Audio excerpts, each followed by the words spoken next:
সালাতই তো দোয়া। আল্লাহু আকবার বলে সূরা ফাতিহা, আল্লাহর প্রশংসা। সূরা ফাতিহার শেষে প্রশংসার পরে আল্লাহর নিকটে দোয়া। রুকুতে চলে গেলাম, আল্লাহর তাসবিহ, আল্লাহর বড়ত্ব, আল্লাহর মহত্ব। রুকু থেকে উঠলাম, আবারও আল্লাহর তাসবিহ, রব্বানা লাকাল হামদ, আল্লাহ তোমারই প্রশংসা। কেননা আল্লাহর নিকটে দোয়া করার আগে আল্লাহর প্রশংসা করতে হয়। তারপরে সিজদায় চলে গেলাম।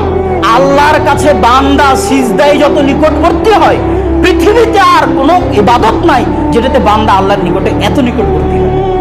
সিজদায় গিয়ে আপনি কোরআনের আয়াত বাদ দিয়ে সব দোয়া করতে পারবেন। তারপরে বৈঠক শেষে যখন সালাম ফিরানোর পূর্বে, তখন যত দোয়া আপনার মুখস্থ আছে সব দোয়া আপনি সেখানে করতে পারবেন।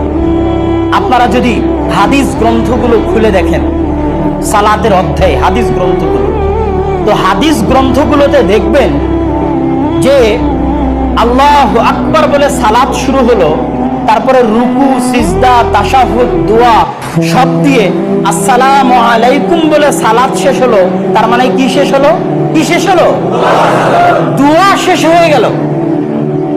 এখন এরপরে যদি আবার কেউ বলে যে না দোয়া হয়নি, দোয়া করতে হবে, তাহলে আবার তাকে পড়তে হবে সালাত কাকে বলে, আবার তাকে জ্ঞান অর্জন করতে হবে সালাত কাকে বলে, আবার তাকে জ্ঞান অর্জন করতে হবে যে সালাত কি, আবার তাকে জ্ঞান অর্জন করতে হবে সালাতের গুরুত্ব। সম্মানের নিচে জমিনের উপরে আল্লাহর নিকটে দোয়া করার জন্য সালাতের চাইতে বড় কোনো মাধ্যম পৃথিবীতে নাই।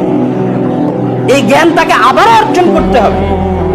হাদিস গ্রন্থগুলো খুলে দেখেন, যখন আসসালামু আলাইকুম বলা হলো, তখন এবার আর দোয়ার পর্ব নাই।